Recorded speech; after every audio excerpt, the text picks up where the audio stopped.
Lau sua kali sua, o fale liu foi na wala fai ngofie, kasi le fekala. Lasimia. Nga ufikai, alu le fikai mo. Muri le benga, alu le fikai. Le fikai ngai.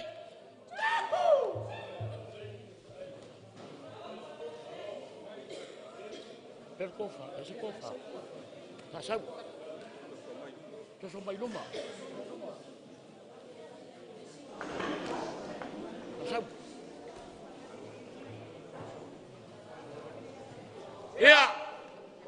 ko fa le ko fa wa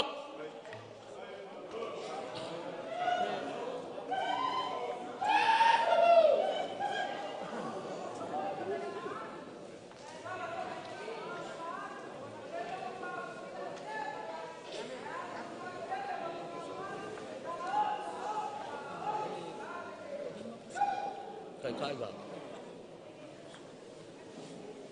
lua sama ko leo o yai malau kai kai lima pusapa lima pusapi supo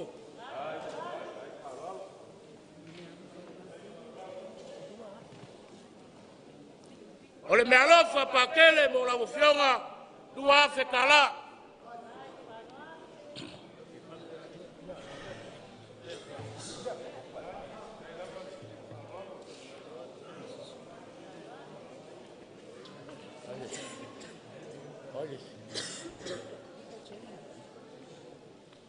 la fionga vika treno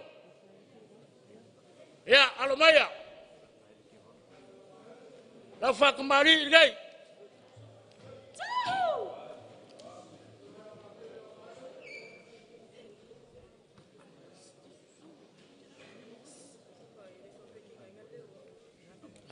ama musa forward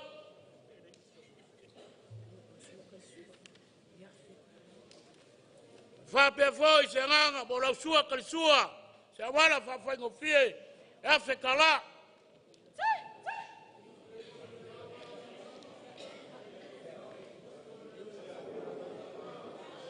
alofka olofka ya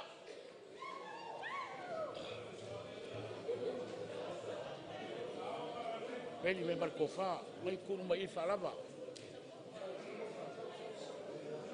ola ko fa ngai fa wak ono dai fa mu muri kai kai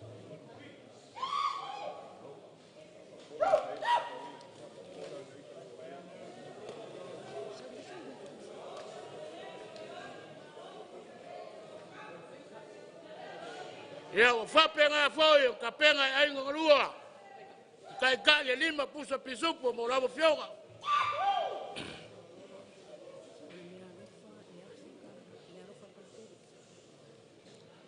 ole me alofa foi pakele mo la fioga kasi la fe kala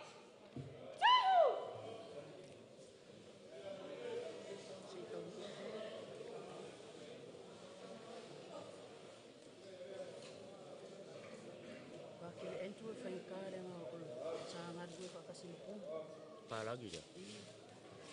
La fionga pakele entu. Langa ole pule pakele. Ole pule foi makanga ruenga. Ole farikolo kama kai ole maunga. Alo maya. La kam fayak. La fak mali ngai.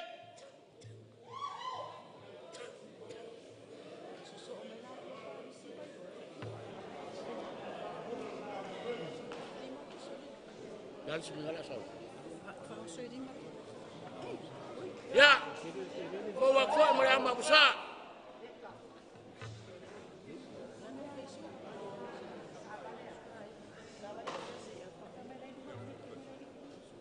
Berfikir.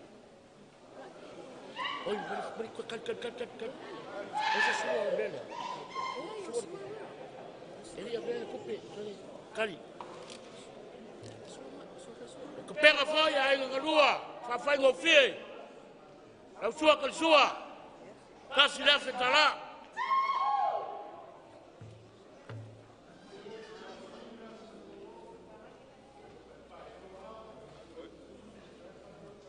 ole ofika ile fowa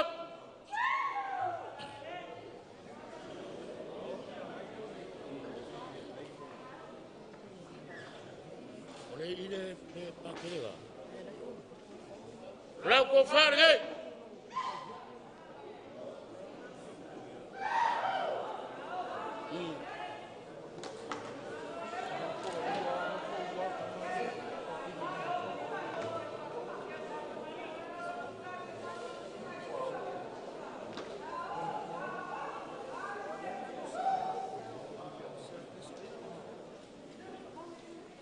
Uya or parangi. Aile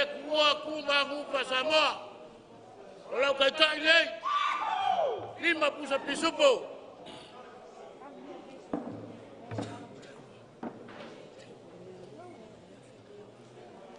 Melo fangai la fionga ya pakele. Ora fionga. Ya. Ya fekala.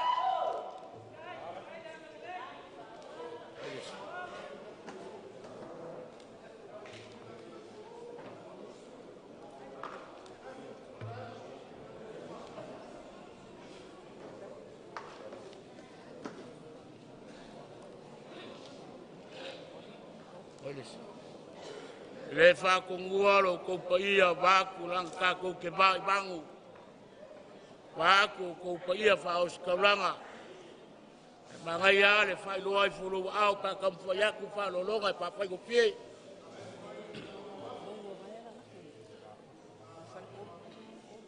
ole mawa vaya kanga wenga kama kai le mawa le ang lui ai le fionga ya pakele ka balua le fionga ya pakele antu fafkai la ngalei fafkai le maau fafkai le milsia lo soi fua le kua ya wau la ka fasoa a fa pele lava se ka fainga ai ngalua fa lava le kua la kamfayak bawa baya kalwai la ngakolu ka ngarwenga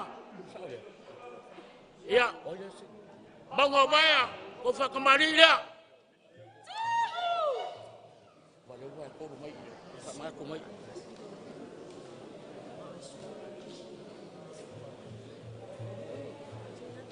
bawa baya mau sa để phù hợp.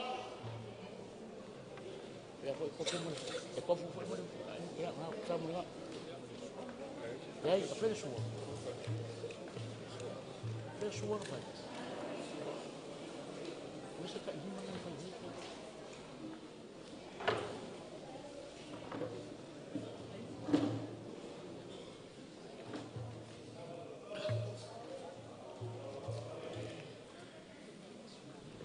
Ya,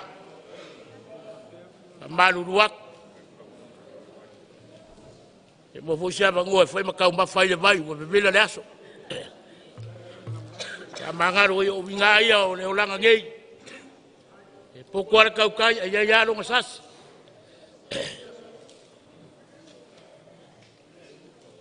Wai ai. Ya nga, tau.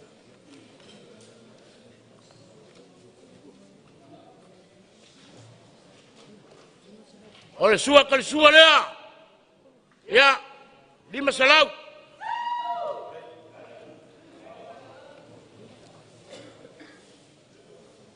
Fawaku refikai.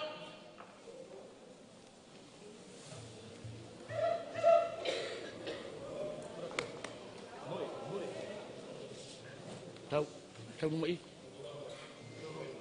Wat kofar.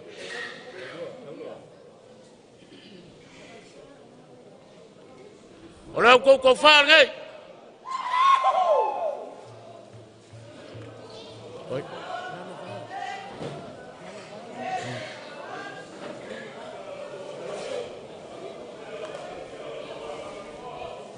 Lalu baya, kofar kembali lah, fawak. Baya fa mangingo le kule le kabaya kule.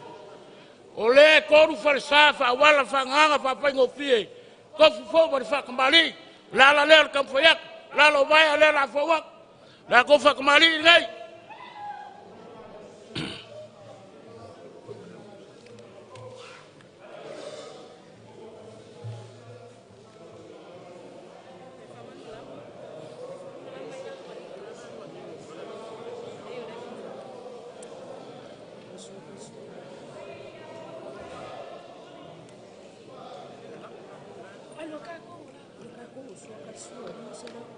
wa ko me ole suwa ya la ko suwa kal suwa ngai ali masalau o mangu ya ngawa fale kupe Le fikai lea.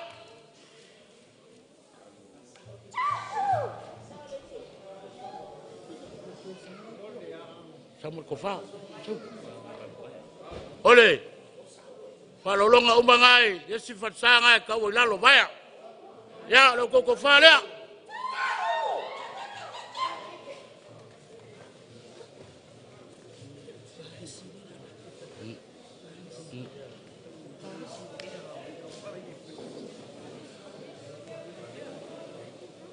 Palisi on another side of the mountain of fire. Lela lak. La Kofa kembali dia.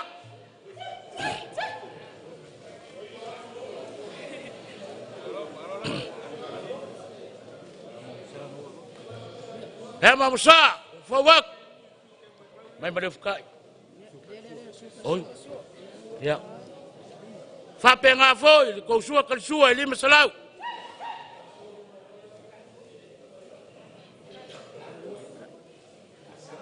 Ya, le fikai le for work.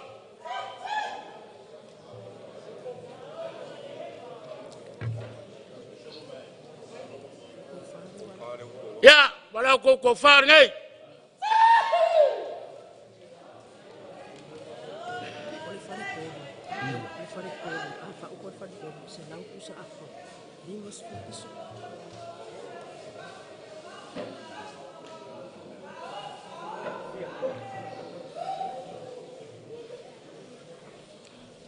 Le va o lilo mai ava akau.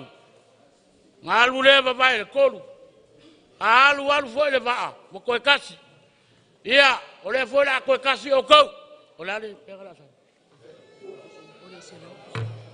Ole. Fale kolu uma.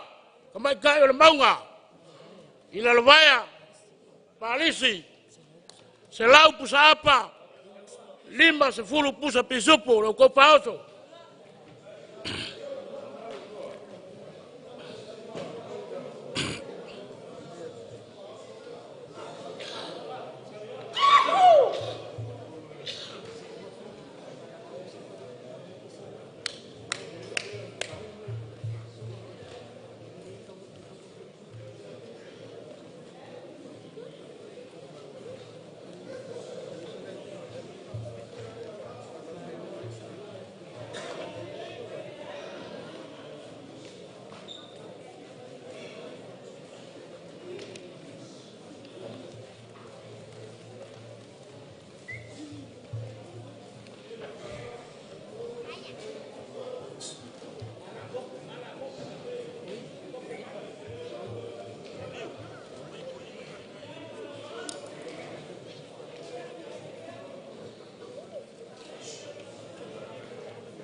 Quella me lo fa così.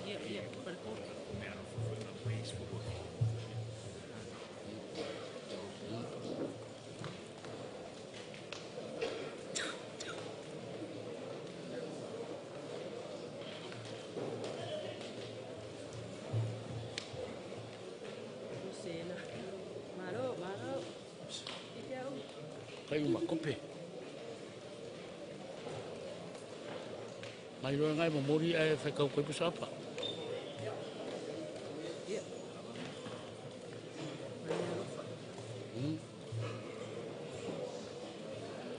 Kali kau ele koe pomora e. Ilo kau wangale le e ala ilo kau maau. Se furu wafe. Fafikai. O le fare kolu ngai. Palisi o lalo vaya, o lungo o le maunga. Whawhaingo fie kulau lunguku mo le afi. Me alofa lea pakele. E se furu wafe kala.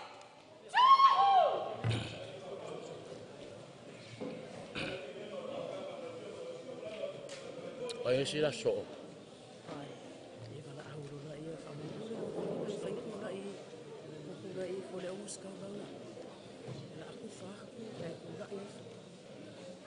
kamaranga e lengi. Alo falo alo. E mafai lava, fa ngo yaku. Ai pe ngo fa yaku kai mi musola. E fai keke ale nganga langa e bangu o kaku kwa oi. Ai fa fai ngo fie nga ruenga. Pe mafai ngo kula yange la wosi kaulanga.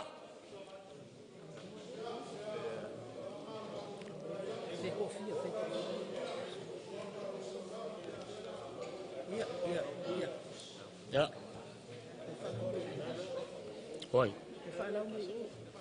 Ja. Ja, fasau.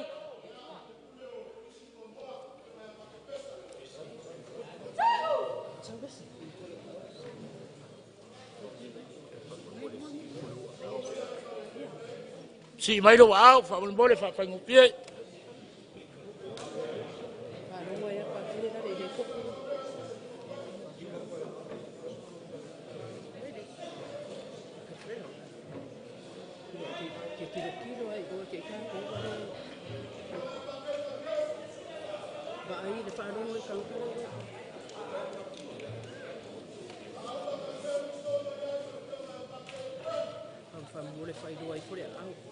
Ano mo foi a coisa se ia no ali.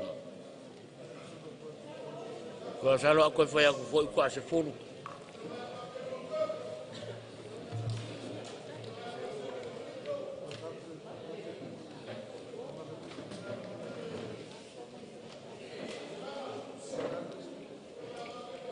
Vai desse cu. Olha bem ngumi. É isso aqui.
Alwe fa kalbe o fa so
Pakai kamar cuma, pakai poni.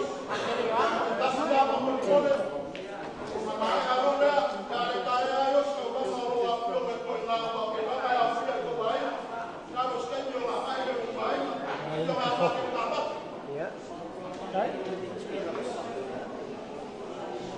Poni bentuk.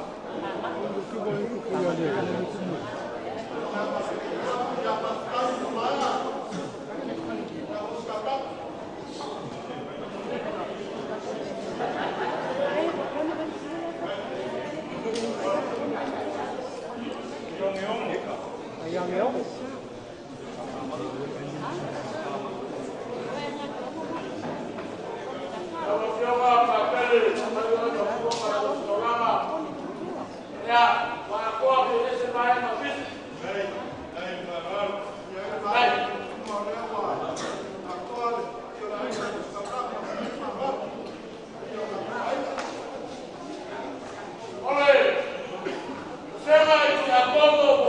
Falkua.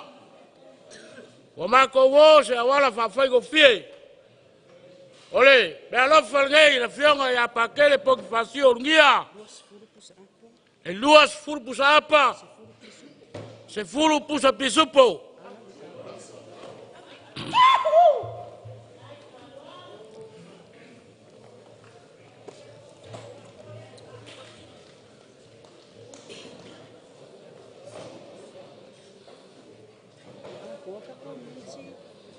Wakoa. Wakoa. Duas furu. Wakoa. Kufa lelei. Ya. Ah, ulanga be alofa le kauselengi. Wako wafionga ibisenga kia Kongo. Lima afekala.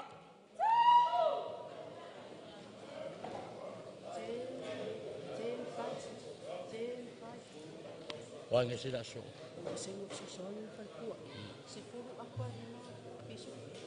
Usenga so swangi mo lakto fal tua. Fa pe vo selangona. Fia.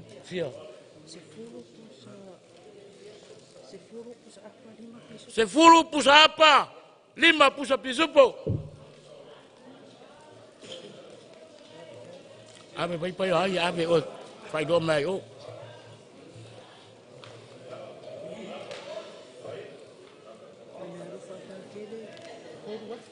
Ah, le mealofa kauselengi, kor wafe kala. Abi on mele yeme.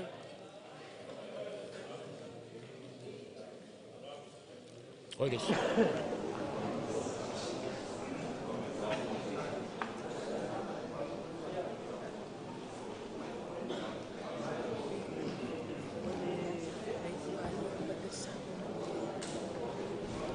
Kuainga, kama kaisa.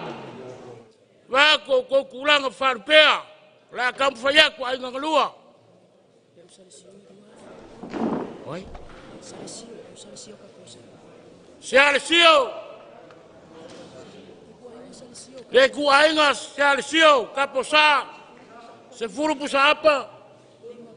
Lima pisupo. Piace lengi. Lua afe kala. Kali kunga o mo fai loa ke mai o.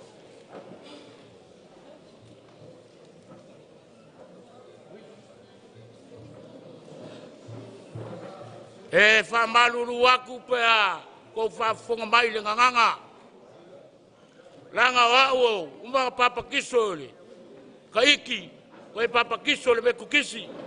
E longa kama kai me o ke ta wai le pope va yusu. Le ala le sasio le nganga.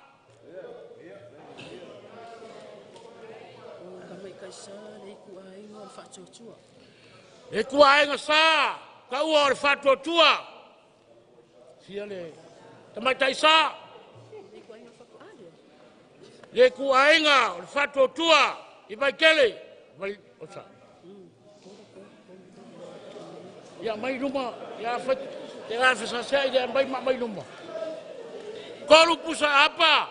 Koru pusa pisupo. Sian beda. Wale dua fekala. Mai desi. Mai kaisa farfa. Ya kiki fai kawa. Tamatai sai farsa ai farfa. Koru pusa pisupo, koru pusa elengi, sian beda. Dua fekala.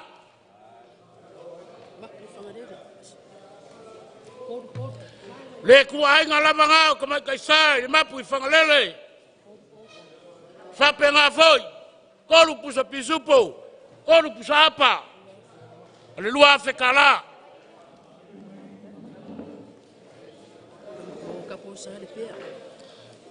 Le kuainga ko mai kaisa le pea.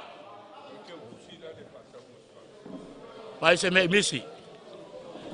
Koru pusa apa? koru pusa pisupo. Lua fe kala. Pa ai fale lei ke masas. Pa ai po ia ve ia menga.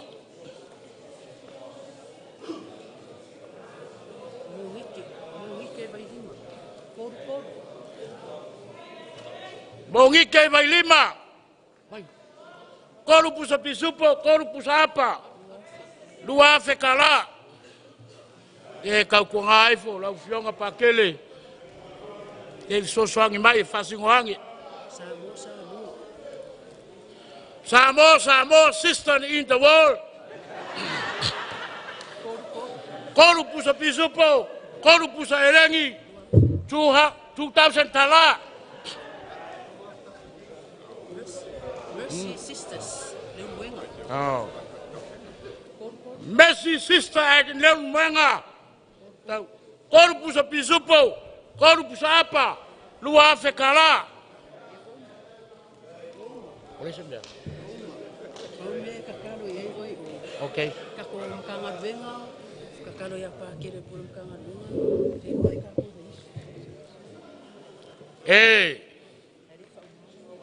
Apenga sila ngonga. Kako va faukele va kula fioka pakele. Oye mafonga. Ke we se me misi. Afai wa mai si mai lo wao.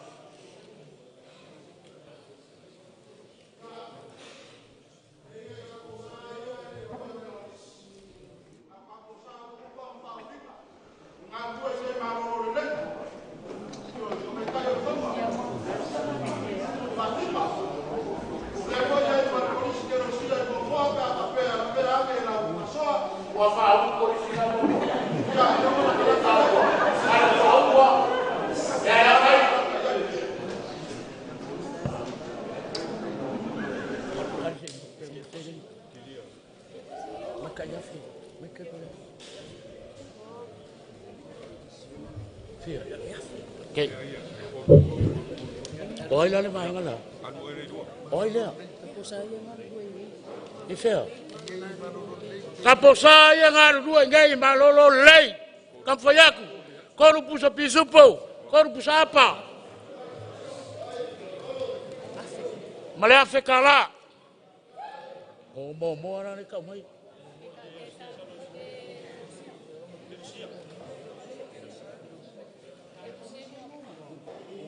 Yeah.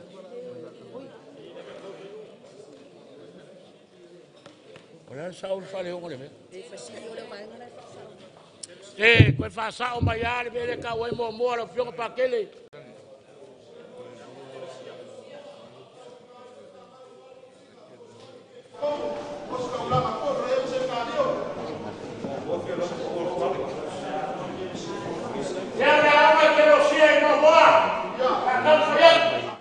Mas eu fio.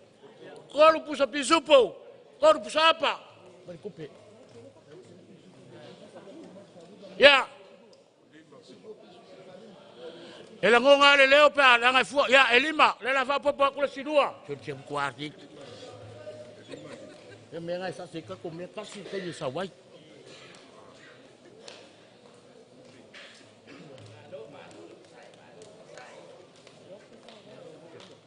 Ya, malea fekala. Ole kako ekale sia e vayusu.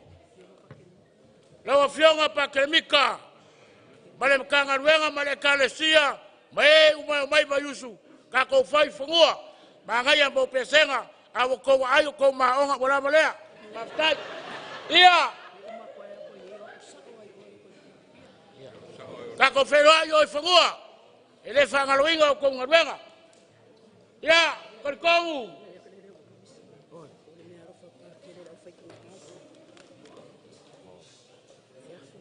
Iya, pamalu ruak. Le malo fale apa kele mo la foi ku ngamau.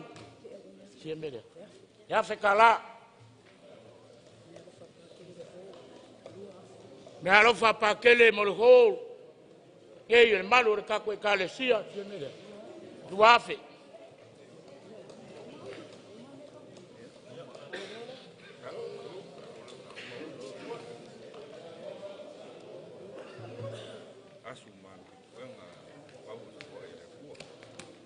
Ia, mako ke asu aku vai malui poega. Se o kou sila le kau. Se kau mawhainga o iai ainga ngalua. Awa. Ua le malo le fionga ia pakele. Mako ki whamalu nuaku.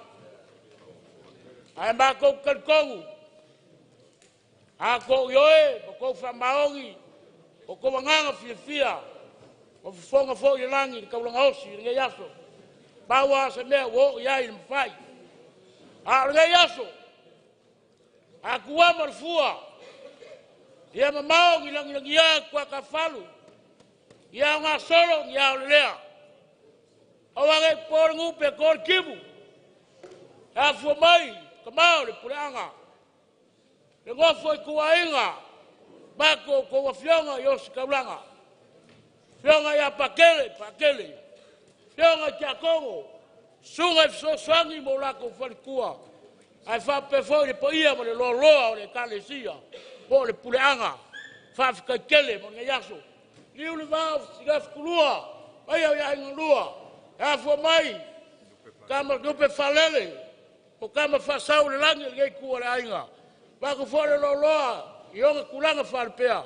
Maua le ola malolo inga. Maua so mako malosi. Ai ola koko. Ko vaso i fua. E ko whaia le kala le sainga. Ia upula aku. Mo ko upula ese. Uia le yaso.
Ese a o ropa y de fuego para la Nanga leo ko ka la ko le so. Nga sa kai, pa ka ele le ka ka lo le ke ko pe le mo sa ka. Pa lo sai le. Nanga ke pa ku o ya pa ka pa di ko. O ya pa. O ga e ko ko ga. Ya ko la ko ko ka ta ko. Ku yo ko le ku ke. Eba, let's go to Valley. Ya. Ai maua. Mafakua uko ugia bero yako o yesu mambo toe. Para ko ke ba. Ya, kai.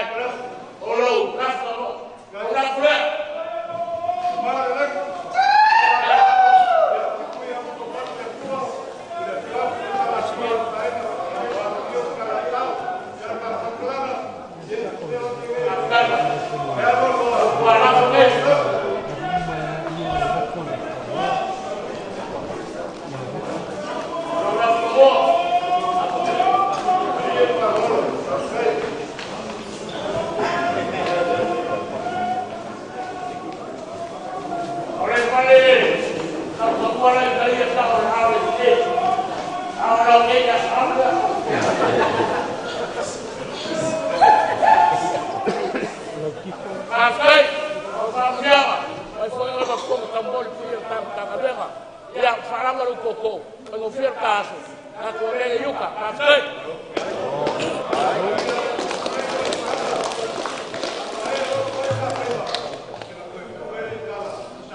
Malanga maliu maleoti e whangongo ai.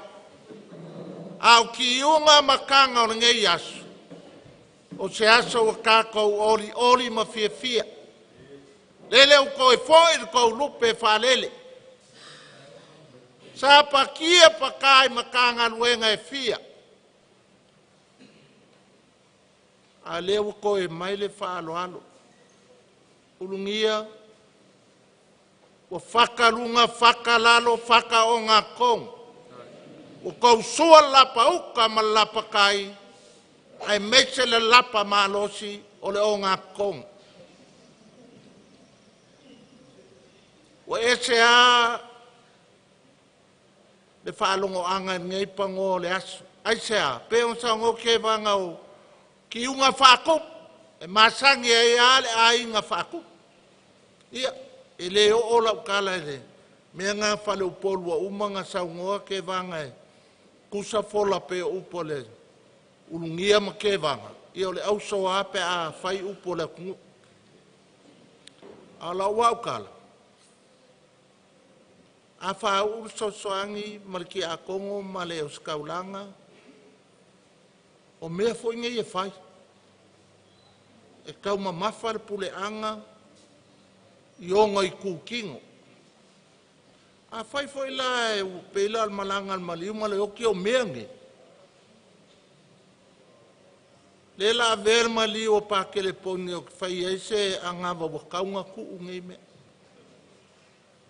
Wa lava le whaalo alo le keiminga usuka ea o aile kua o whapa ia. O ke la o ika i kou kiunga ngā lo ngofo mo whai aku a pakele oka oka. Ka fefe. Pe pelo kala le pikpole fai mai fai fa ma venga. Alo wa maka.